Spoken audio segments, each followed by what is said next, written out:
Greetings, everyone, and good morning. It's Richard Solomon taking care of business, coming to you live at 88.1 FM, WCWP, WCWP.org, TCBRadio.com, TCBRadio.mypodcast.com, iTunes, TCB Radio, and a lot of other things. We have a great show for you today because we're going to be hitting the issues. We had such momentum from the Tax Revolt show that we're going to continue in the path of real estate right now. So I have a panel of real estate people. So I have all kinds of very, very cool people with me today. First of all, I have Paul Solomon, who's a real estate attorney, and I happen to know him pretty well.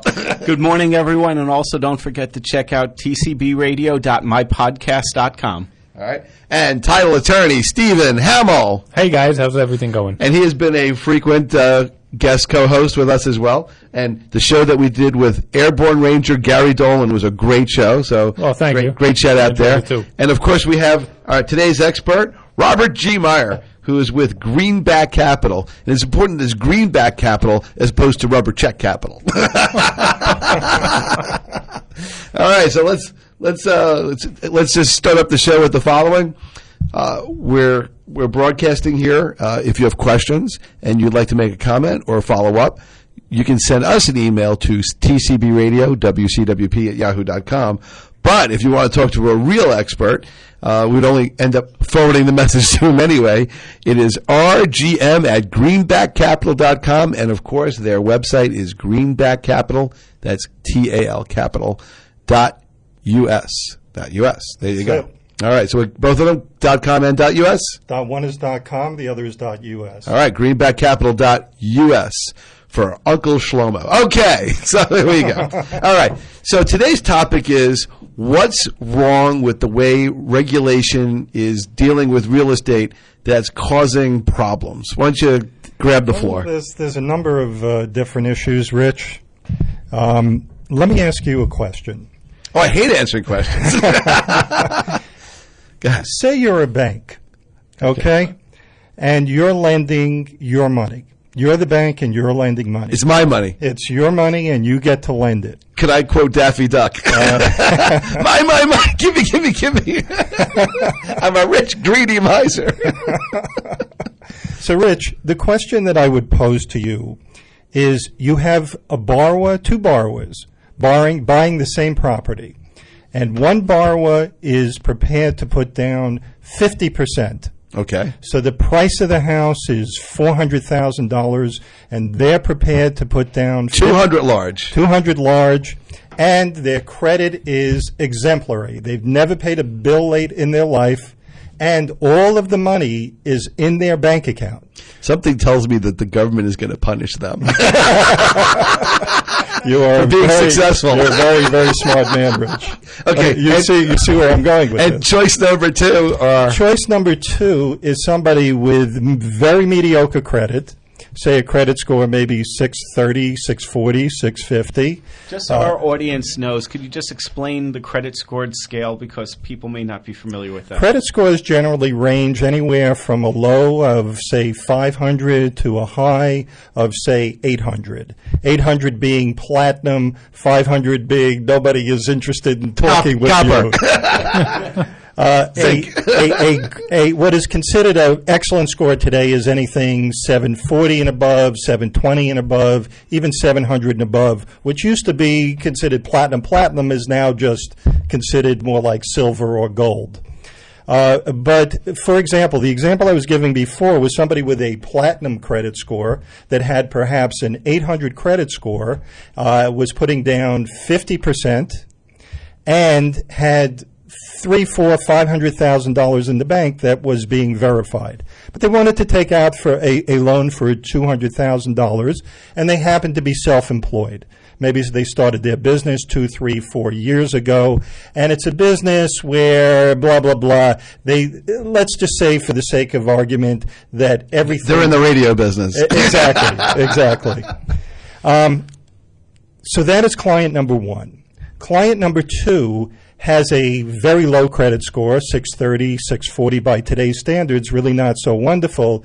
They're prepared to put down 3.5%, and the 3.5% that they're putting down is not even their own money. Right, they're getting a gift, right? They're getting a gift from somebody, their brother-in-law, their brother, their cousin, their mother, their father, et cetera, et cetera. Also, all the closing costs are being paid by the seller on this particular deal. So you have a buyer who's coming in, paying $400,000 for the same house, because these two people are competing bids. You have the person that's offering 50% down, and you have the person that's offering 3.5% down. Now, the person offering 3.5% down has a job, okay? They work for ABC Laundry, okay, and they've been there for 4 years. The money laundry? No, the money laundry is the other guy. That's Clay. That's a guy with the 50% down. No, just kidding. That's very funny. Yeah, try to make it light because everybody's still waking up out there.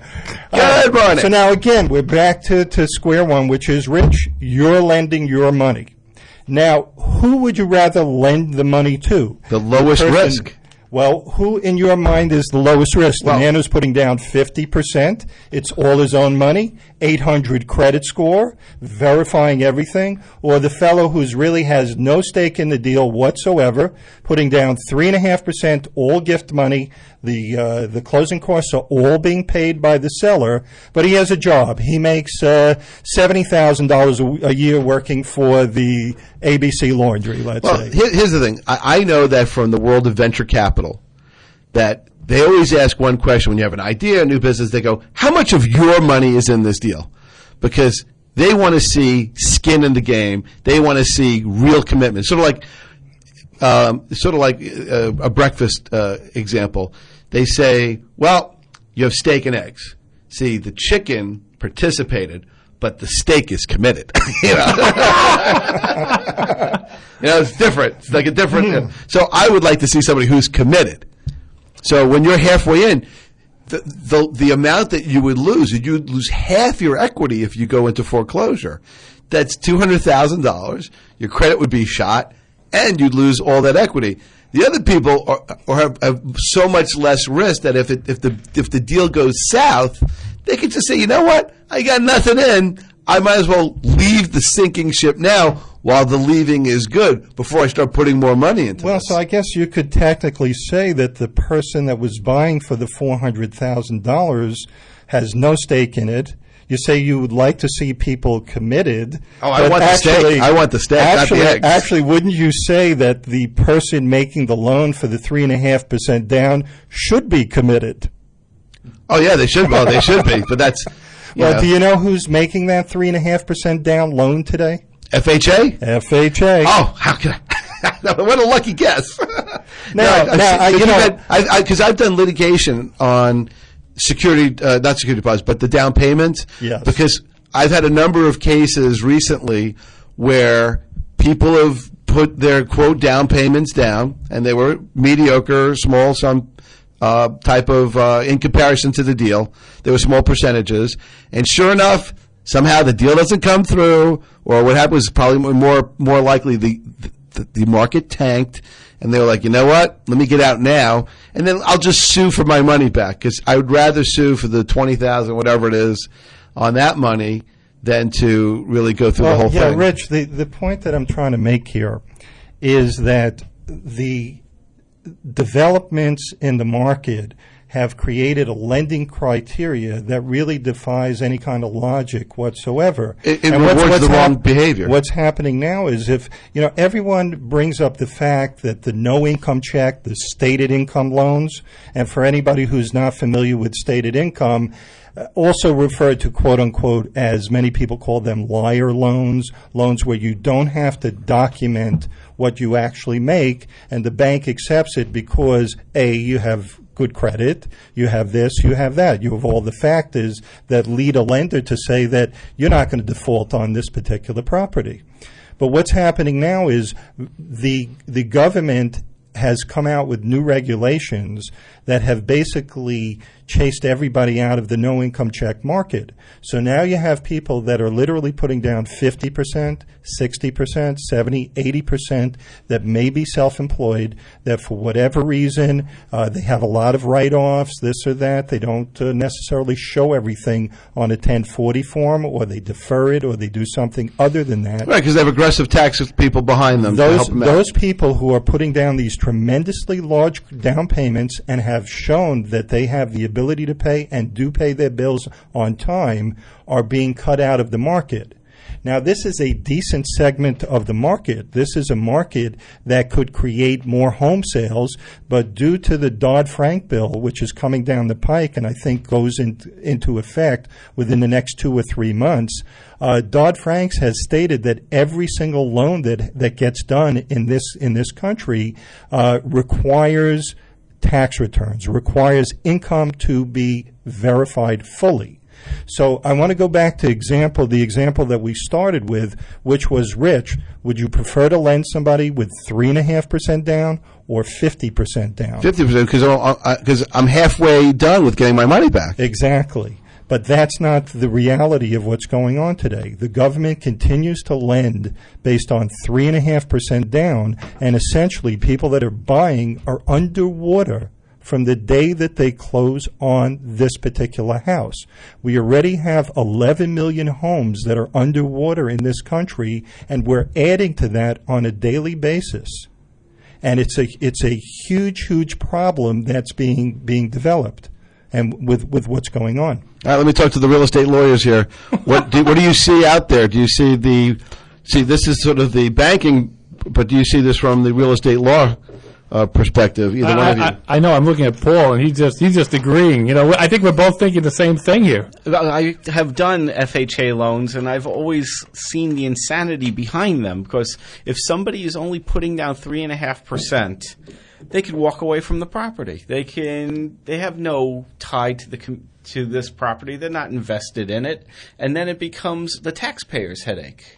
Well, not only that, but what ends up happening is if there's a default, the bank has to go through the whole process of, because I've been through foreclosures as a defendant, not personally, of course, but on behalf of clients. So I've got to make sure it works that clear. But what happens is you go to one of the foreclosure parts, like in Brooklyn, it's like on the 7th floor, the end of the Supreme Court, all the way back towards, I guess it's by where the hotel side of it is, as opposed to the front part.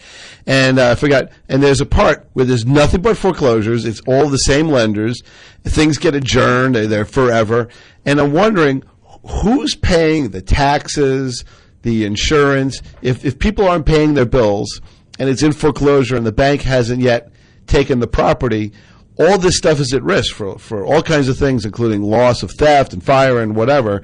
So you see that. You see when they do a foreclosure, just so people know, everybody who has an interest in the property gets named. That's always the city, the Environmental Control Board, parking violations, the water people, lenders, mechanics liens, everybody's so foreclosure is a gigantic disaster because it's sort of like a ship that sinks a lot of people with it.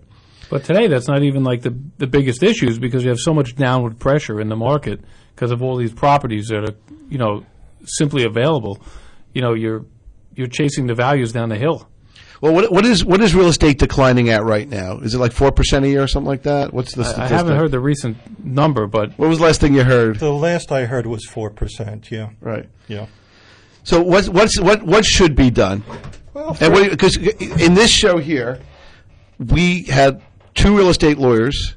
One of them was Jeffrey Maisel and his law partner, and 4 co-op presidents, including the presidents of Glen Oaks, Bay Terrace, Clearview, and Glen Oaks Village. Glen Oaks, Clearview, Bay Terrace, and maybe it was 3. Okay, whatever. And we did a great show. We did a great show on what was going on, and the tax revolt home started here. They produced a number of CDs out of the show. We passed it around, got politicians involved, put a lot of pressure on them. Maybe we need to do the real estate revolt here. Well, you're asking what can be done, and I think what needs to be done is to allow banks, and we're not talking about the big five banks. We're not talking about the big five banks. We're talking about, and everybody knows who the big five banks are, or if you don't, then you can Google them and see who the big five banks are. There's a lot of mid-cap banks that never got involved in the subprime mess, that had a good, clean portfolio. Am I allowed to mention particular banks here? I mean, one bank that I used to do business with was M&T Bank.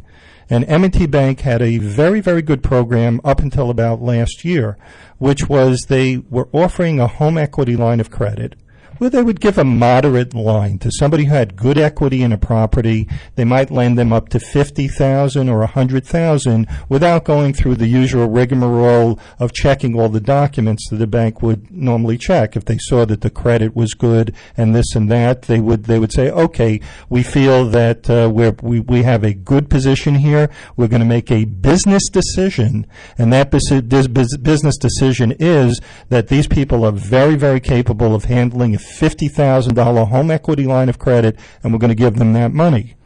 As these new rules came out with the Federal Reserve and Dodd-Frank and all the bad publicity about stated income loans came out, banks started to shy away through the threat of potential litigation because they're going against a law that's down the pike, and they don't want to get involved in that. It's not worth it to them.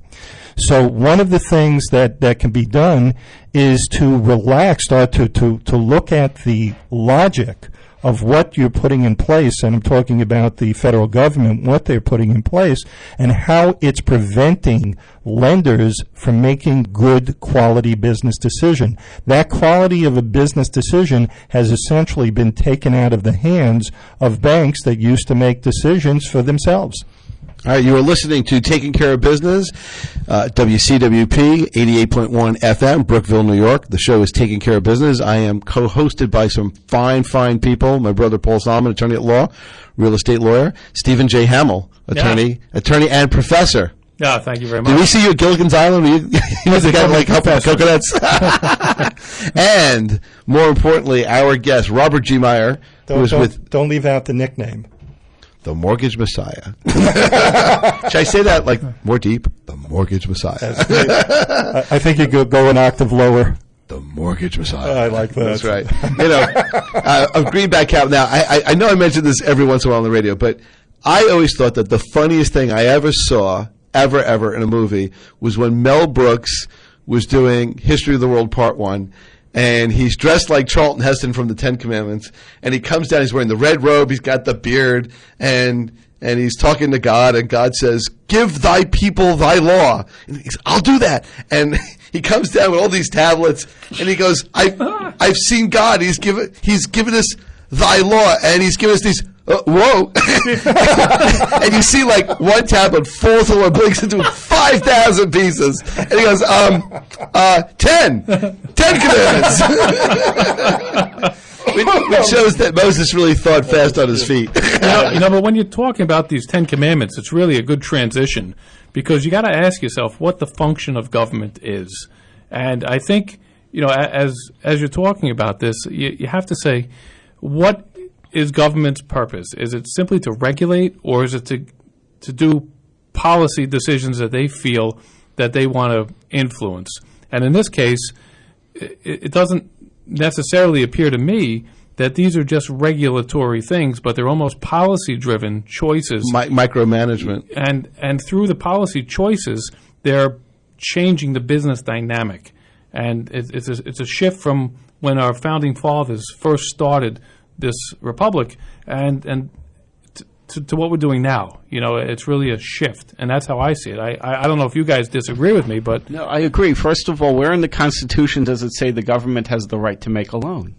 I don't think that's an extra constitutional activity. I don't think the government has that right. Well, see, what's even more interesting is, as a corporate lawyer, I always talk about the business judgment rule in the context of litigation, which is you can't really criticize anybody if they used business judgment, and their business judgment that seemed to make good sense. All right, we bought it because under our business judgment we thought it was a good idea. But when government tells you what your business judgment should be, all of a sudden people who are not in business are telling you what your business is, and I think that is what is greatly offensive to business people. Same way, why do the bankers need to be told what? The bankers are expert at banking. They are experts in making money, assessing risk, and doing what they do. And all of a sudden you're telling people, then if the government really doesn't like the way banks work, then they really should just create a special pool for like high risk loans or something like that, and just do it themselves, but still not interfere with. Rich, I wanted to just interject something there. They have created a high risk pool for high risk loans. It's called the FHA. All right, well, but okay, so there you go. No, that's at 3.5% down. We're still doing the point that I was making to begin with was that we're not doing any better now than we were 5 years ago before the entire financial meltdown began. And we're still making the same errors that we were 5 years ago. Now, I'm a mortgage broker, so I make my living on doing FHA loans and also doing conventional and some of there are 2 banks left that I'm aware of. In New York State or just the United States? Well, I know from New York, we do New York, we do New Jersey, we do Florida, the states that I'm familiar with, and I know many other people in the business that do more than 3 states. And as far as I know, there are really only about 2, maybe 3 banks left that are doing any kind of no income or stated income check loan. Emigrant was in the stated income business up until about 2 months ago, and they dropped out because they felt that the legislation was just becoming too heavy-handed, and they weren't going to start litigating every loan that they were doing.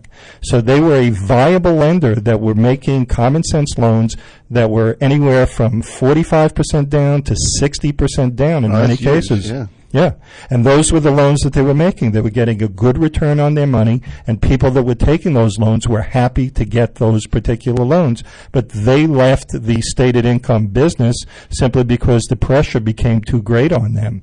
There are 2 banks left that we still deal with, but every week that goes by, I say, are those programs still going to be there? In a couple of weeks. I mean, and when you look at it, not from speaking very, very candidly.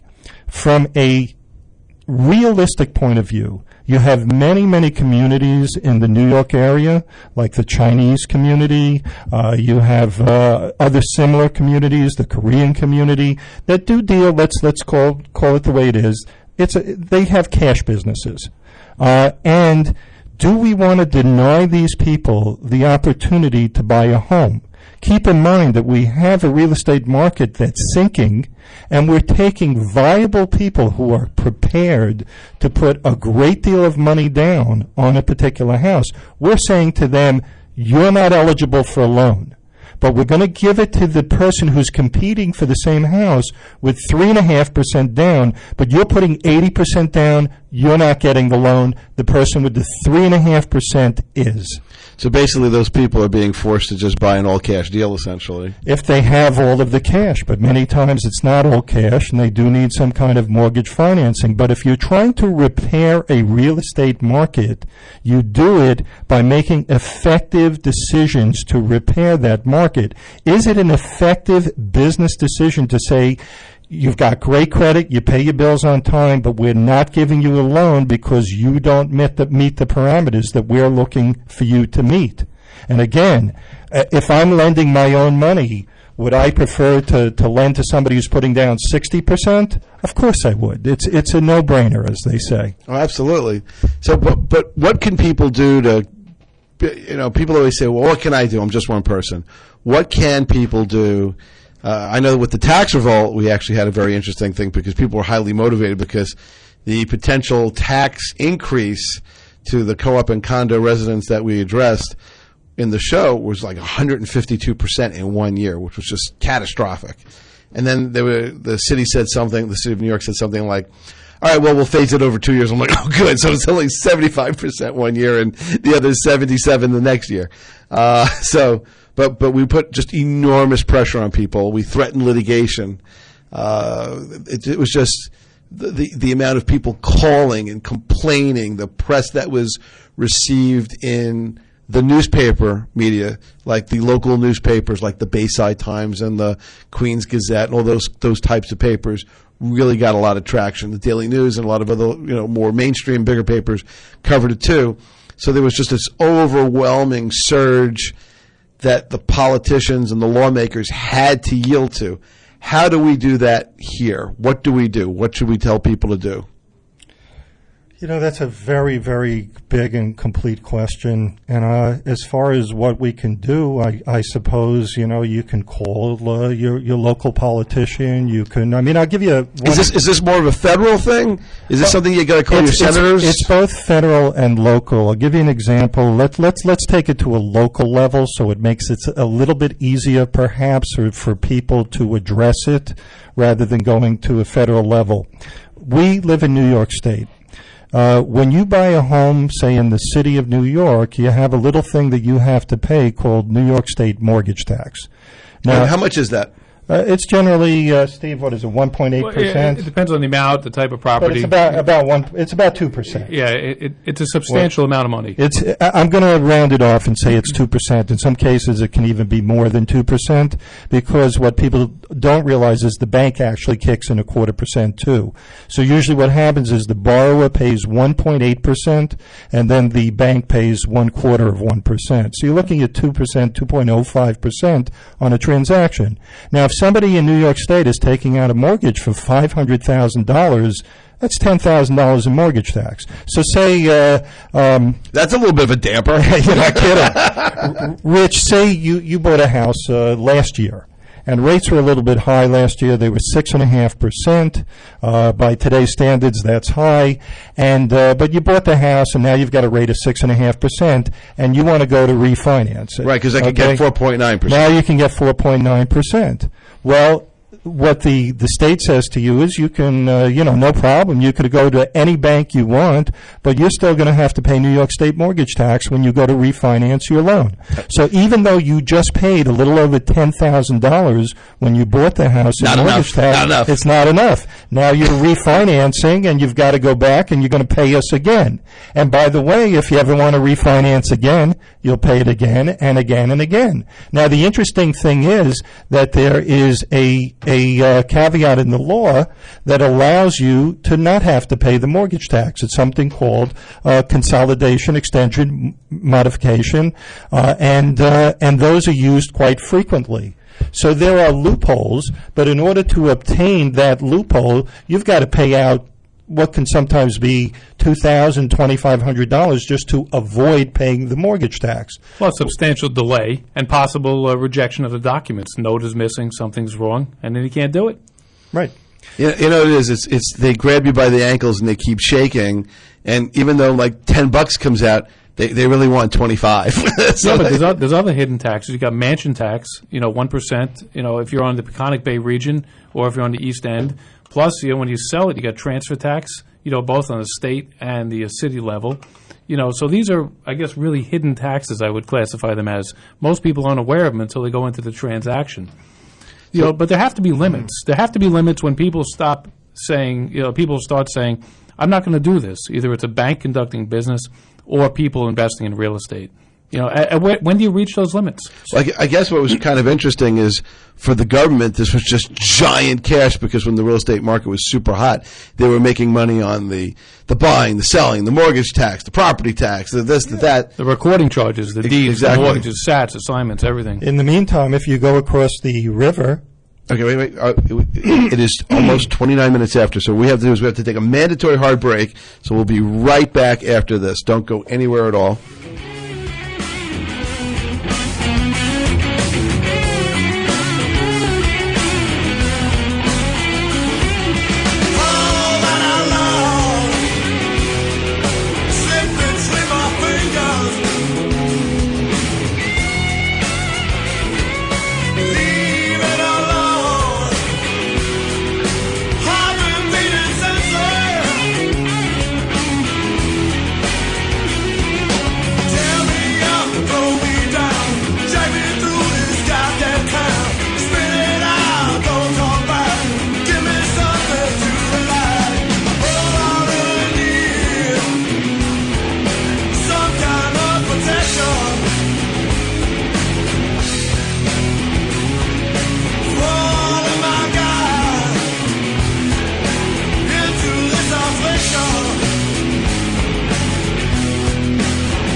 All right, and we're back. Thanks for hanging in here. This is Taking Care of Business. Richard Solomon, Steve Hamill, Paul Solomon, your co-host today. We're talking about why real estate policy is... I didn't forget you. I thought you... No. You saved the best for I was starting to feel a little We're talking about real estate policy with our expert guest, Robert G. Meyer. All right, because... there you go. I like to see the phone. All right, so 516-672-0333. So we're going to... This is what you got to copy down with those pencils out there. And I know everybody has a tablet. No one has pencils anymore. It is Robert G. Meyer, the Mortgage Messiah. He is at RGM at greenbackcapital.com, and the website is greenbackcapital.us. One other website? Sure. TheMortgageMessiah at gmail.com. All right. And for That's those... Messiah with 2 S's. That's right. All right, good. MESSIAH, because if you don't know what you're doing, you will get into a mess. All right. And so, I did get rabbinical approval for that, of course. all right. Because you've answered to a higher authority. Exactly. You know, sort of like... It's not just for hot dogs. But by the way, we were at a picnic like a couple of weekends ago, and we had some just phenomenal kosher hot dogs on the barbecue. It's just awesome. Anyway. You ever have the chicken ones? The chicken ones Oh, are yeah. very good. I get those at Whole Foods. All right. Anyway. All right, we get into something now- serious here. Now, There it is. look at that. Wait a minute. All roads lead to food. So, Rich, what I was... You go across the river. You go across the river, you go to New Jersey, and you don't have to deal with something like a New York mortgage tax. So the closing costs on that same $500,000 loan could be $10,000 or $10,000 less than they would be in New York. Now, New York obviously needs the money. So we don't want to take the mortgage tax away from them entirely. So my proposal would be the following. Leave the mortgage tax alone for people that are buying. But when you have somebody that's refinancing and all they want to do is reduce their interest rate, get out of their way.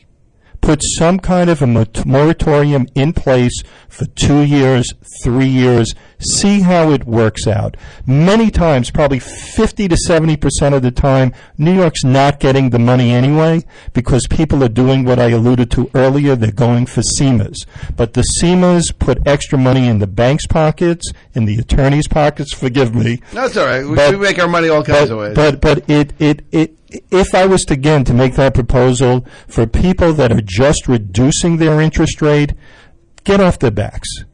Let them reduce their rate. Let them have a lifestyle. I have seen people prevented from refinancing because we could not get a CMA, and they had to pay an extra $10,000 for the mortgage tax, and that extra $10,000 that they had to pay made it not worthwhile to go through with the refinance. I remember what Ronald Reagan said. He says, you got to get government off the backs of the people. And I think this is clearly an example of that. Well, what did Reagan say? He said government is not the solution to our problems. Government is the problem. And in this case, you know, if the greed made sense and the money was actually flowing into the coffers of New York State most of the time, I guess you could make an argument for it. The state is desperate for the money and they'll do whatever they can to get it. But in this particular case, most of the time they're not getting the money anyway. It puts people through an intense amount of paperwork and everything else to get that consolidation document. And in the end, it prevents a lot of people that need to lower their interest rates from lowering it. So getting back to your initial question was, what can we do? We could attack this one issue in New York. We could talk to our Congress people. We could say, not our Congress people, but our Assembly people and our state senators, and say, you know what? Put in a 2-year moratorium on the New York State mortgage tax only for people that are refinancing and only for the amount that's currently owed. That's it. If you're taking out cash, so if you're taking out $100,000 more than you presently owe, by all means, we'll give you your mortgage tax. But just for the amount that we currently owe, leave us alone. Let me do what the people in New Jersey can so freely do.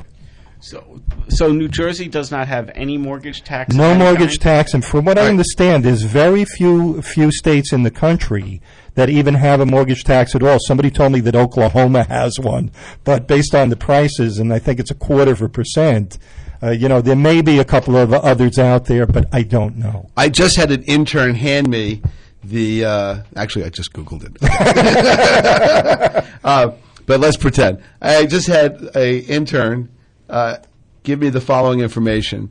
The governor's office of the state of New York is 518-474-8390.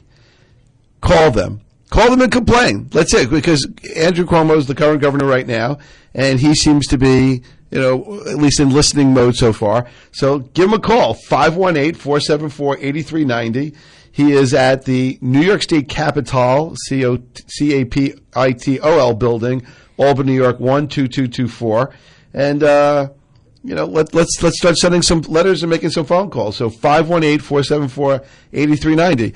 I'm sure that if people paid less tax, there would more money in their pocket, they would spend more money, and then New York State would make it up on the sales tax. And isn't that the case, that here you have a situation that New York's onerous tax is preventing many people from refinancing, and by refinancing, they would be lowering their interest rate, putting more money in their pocket. They all live in New York State. Where are they going to be spending that extra money? Just a small thing that's not so small that could go a long way to helping New York's economy. All right. So what other policies out there need a little bit of fine tuning? What about the mention? Another one, a big one, and actually I think one of the biggest of all is something called HVCC, which was created by our illustrious governor. And Governor Cuomo pressured Fannie Mae some 2, 3, 4 years ago that the appraisals that were being done were not satisfactory. They weren't. That the brokers were ordering them, the bankers were ordering them, and the appraisers that were going out to appraise the properties weren't independent enough. I will tell you that if I found one thing from a point of view that really hasn't worked and has so hurt the consumer, this HVCC, which stands for the Home Valuation Code of Conduct. It's a code of conduct that every appraiser needs to go by today, and it's a form of insanity to call it, to say exactly the way it is. And I'll give you one quick example. Can I mention a bank's name here? Yeah. Okay. We have no sponsors. I had a client that we put through Bank of America.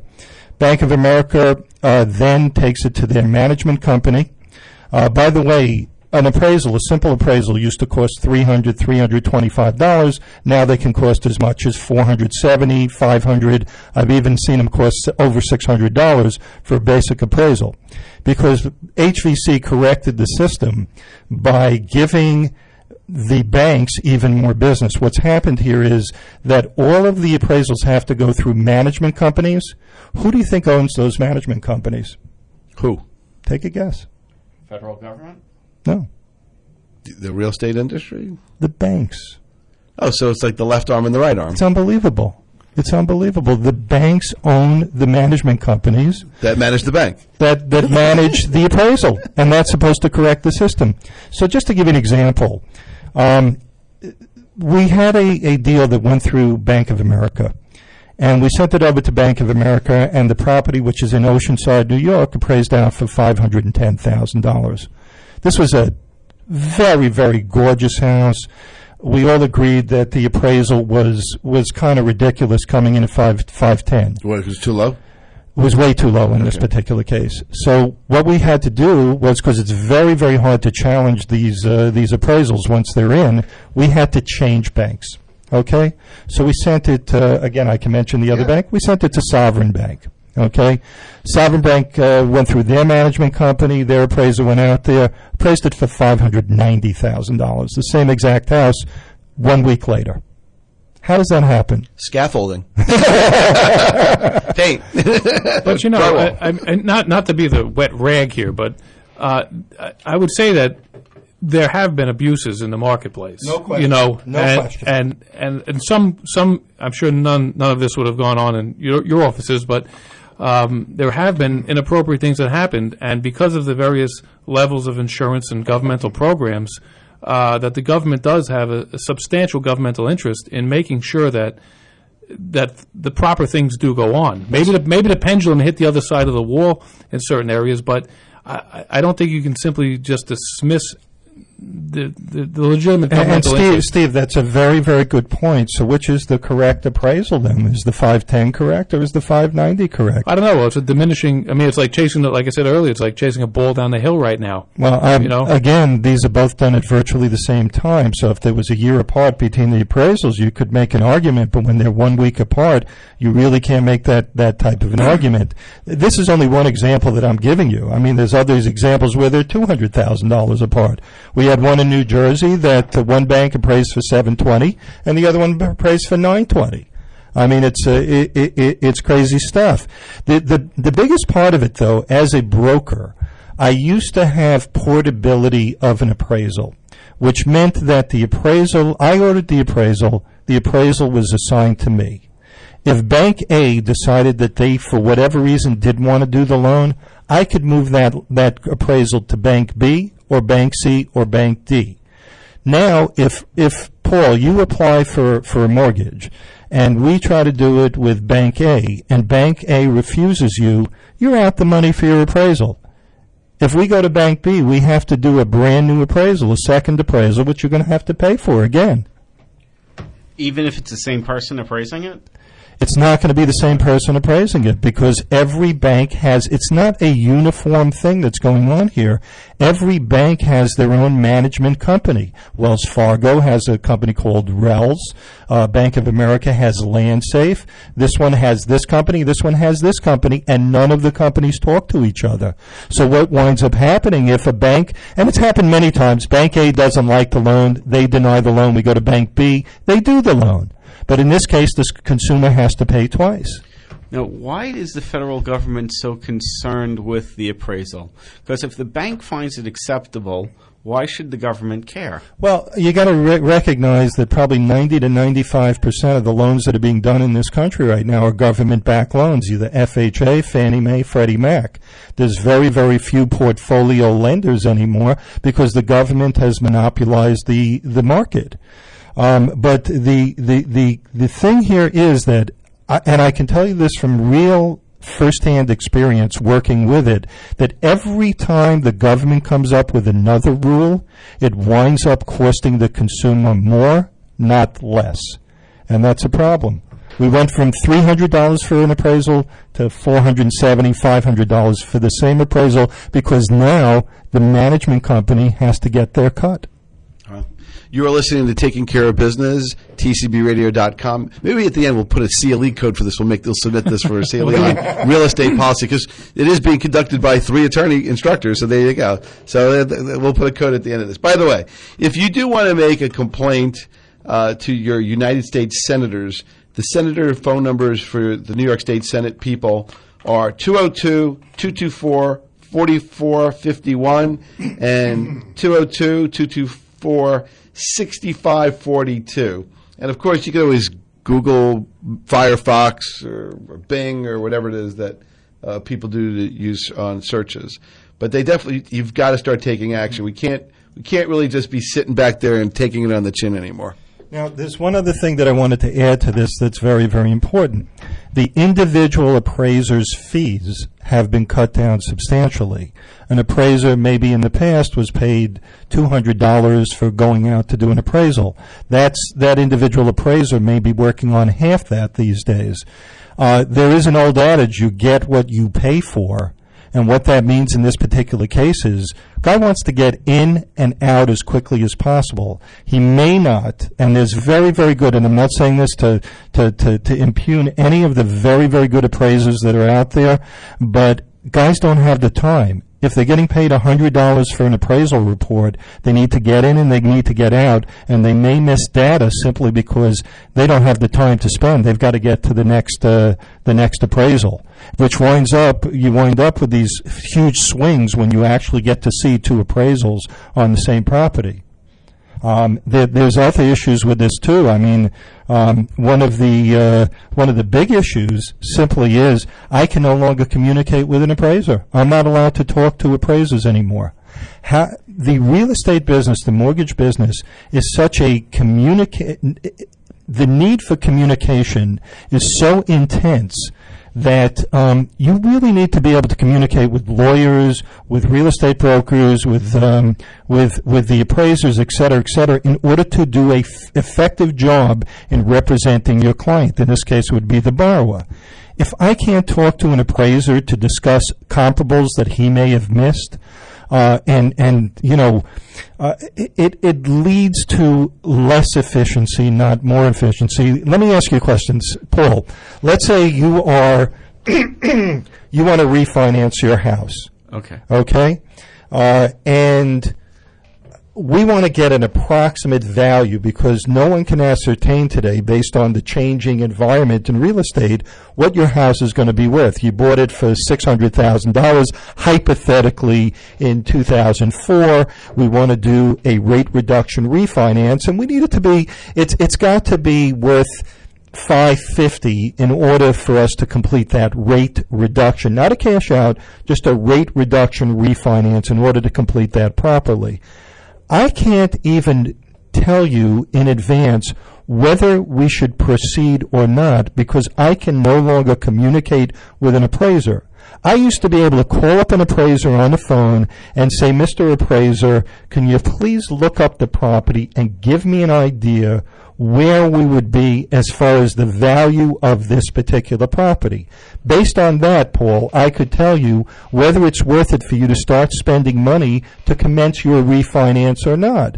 But since they took that away and the ability for me to communicate with the appraiser, I work blind.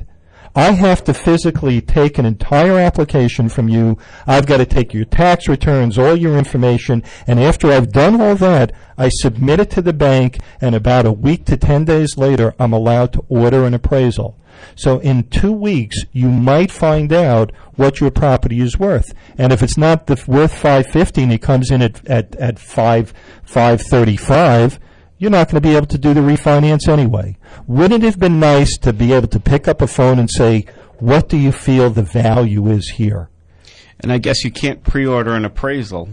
You can't. You can't. These HVCC rules prevent you from communicating. And when you cut off communication, you cut off the ability of people like myself to serve consumers. We're not all, there's a lot of good mortgage brokers out there. Many of the people that are left in the industry are people that really do a good job and care. I'm consistently saving people money on a daily basis. I love saving people money. I love finding the little niche that works for somebody, because many times people go to a bank and they're declined and they come to me, and that's how I got my nickname, the Mortgage Messiah, because they used to say, and they still do, that I bring the dead deals back to life. So I did not name myself the Mortgage Messiah. I was given that name. And the fact of the matter is, communication is key to my serving clients. The more regulation that they put in my way, the less I get to communicate and the less I get to serve my clients. But say in fact this environment that we find ourselves in now doesn't change. Where do we go from here? I mean, how are we able to function within this environment? Is it going to be the type of situation where the smaller guys are forced out and it's only left to the super large banks to process these loans? Well, I mean, is that where we're going? You know what disturbed me the other day? I think it was June 7th that Jamie Dimon, who's the CEO of Chase Bank, had an interaction with Ben Bernanke. And the terminology that he used in his interaction with Ben Bernanke, and I'm paraphrasing, was something: the no-good mortgage brokers are no longer in the business. They were all out of the business. And again, forgive me, I'm paraphrasing it, but mortgage brokers do a very effective job because we have the ability, in my particular case, my company, our company, we deal with 16 different lenders. If lender A doesn't fit, then we go to lender B. Many cases, we'd still do first and second mortgages for people to avoid something called mortgage insurance, which can be very expensive. I have 22 years experience. I bring all barrels to bear when a client comes to me to get them a great deal, to to figure out how to avoid PMI insurance, how to get them the best financing possible, and regulation like the Federal Reserve recently came out with, regulation like the Dodd-Frank bill, which I don't think you allow the expletives that I'd like to use regarding that bill. FCC compliant. Weren't some of these guys the same people who were involved in the original policies that led to these decisions? Well, do you put everybody Not into to derail the conversation. By the way, thanks, Steve, for all the for the devil's advocate role here. But do you put everybody into the same basket? If you have a half a dozen bad car dealers, are all car dealers bad? I mean, it gets to a point that you overregulate, you overreach, you overdo what you're trying to do, and in the process, you really, really hurt the consumer. And that's what's happening right now, and that's what's contributing to the downfall in the real estate market. They have so impaired our ability to work for the consumer that it has hurt the real estate market. And because it's hurt the real estate market, it's hurt the title market, it's hurt the real estate lawyers, and all of the people Everything. that are so Everything. Right. And let's put it this way: at one point in the economy, real estate was a very strong and robust sector, and now it's in a very bad decline. But it could be if you just allow it to. Water seeks its own level. If you allow the real estate market just to seek its own level without all the government interference, yes, we're going to have a year of 2 years of tremendous pain, but it'll be over, and then the market will start to recover. And the thing is, every time another government program comes in, and some of these programs really do border on insanity with the modifications and everything else, banks are telling people, don't pay your mortgage, because if you pay your mortgage on time, you're not going to be able to modify your loan. So people intentionally don't pay their mortgages on time per instructions of somebody at the bank who told them off the record not to. Well, I mean, these policies are in place, and as an attorney, I do find that some of these policies are perhaps, counterproductive for society. But if you have a client that comes to you with a certain set of facts, you have a duty to advise the client what's in the best interest of the client, and if that's simply walking away from a property, and potentially avoiding the debt, like the 1099 issue, which was, in the past you would get a 1099 for deficiency, and that would be considered income. But now a lot of these times you can simply avoid that.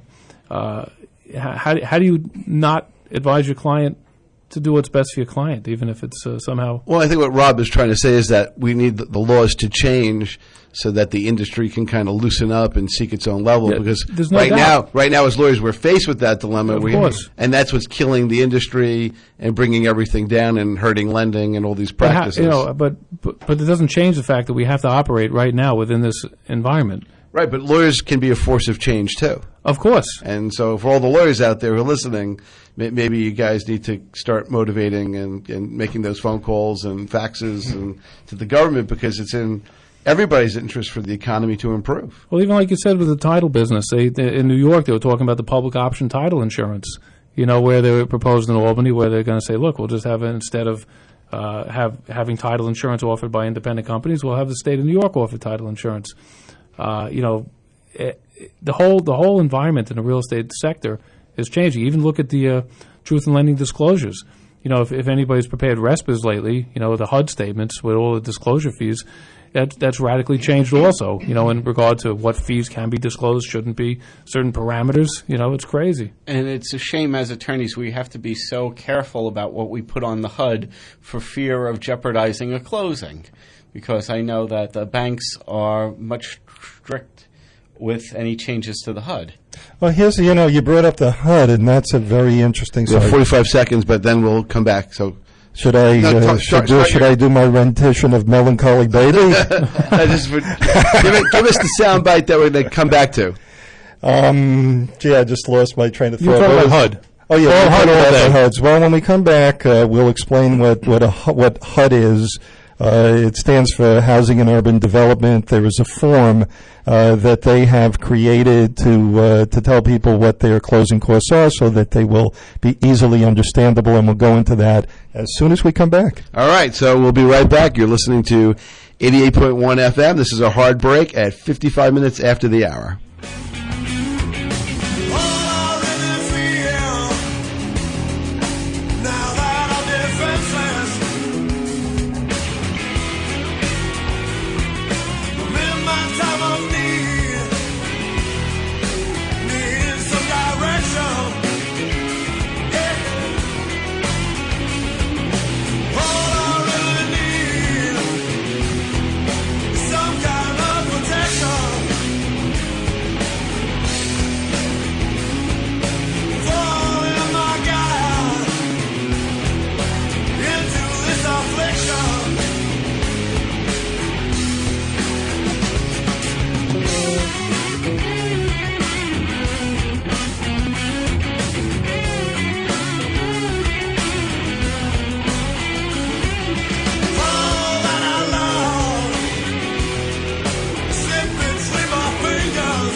You are listening to Taking Care of Business. Richard Solomon, Paul Solomon, Steve Hamill, and Robert Meyer. So we didn't leave you out. All right. Steve Hamill and Paul Solomon are real estate attorneys. I'm Richard Solomon, a commercial small business attorney. But we're here with Robert G. Meyer, the Vice President of Greenback Capital. We're your connection. That's their motto. RGM at greenbackcapital.com. Greenbackcapital, TAL.US. And they are a registered mortgage broker, New York State Banking Department, licensed in New York, New Jersey. And for all other great information, 516-672-0333. One more time, 516-672-0333. All right, we only have 3 minutes minus a little bit, so let's where we left off, we were talking about the HUD, which is a document. It's called the HUD-1, and a HUD-1 is supposed to explain to the client who's closing what his closing costs were. About 2 years ago, they changed the HUD. The HUD went from basically a one-page form that was very, very simple to read. Everybody understood it. We knew. And they changed it to a 3-page form that nobody knows what the hell is going on. The closing attorney doesn't know. I generally don't know. The buyer's attorney, the buyer certainly would be in the dark. This is, again, an overreach by the FHA. The FHA developed this form. They started working on it in 2005. They took something like 4 or 5 years to develop this 3-page form that nobody understands. Paul, do you understand it? Not the way I understood the old form. Yeah, the old form was very easy. Right. The new form, you need explanation sometimes. Right. So we have to be very, very logical. We have to look at things from a business perspective, how it's going to affect business. And when government puts a rule in effect, it can't just be because it's politically expedient. It's the flavor of the month to put that particular rule in place, i.e. what we spoke about at the beginning of the show, getting rid of the stated income loan is not a smart thing. If somebody's putting down 50, 60%, you want that to be available to them. All right. Well, a lightning round of information. Wow. It's just, if you need more information, you got to go to the source, go to the Mortgage Messiah, because he has CPR skills that that other people may not necessarily be aware of. So, in our closing, I would like to thank Steve Hamill for schlepping out and being here. It's always my pleasure. All right, Paul, always great to have you. And thank you all for the emails. All right, thank you. And, of course, Robert, thank you for being Paul. here. Robert G. Meyer, the Vice President of Greenback Capital.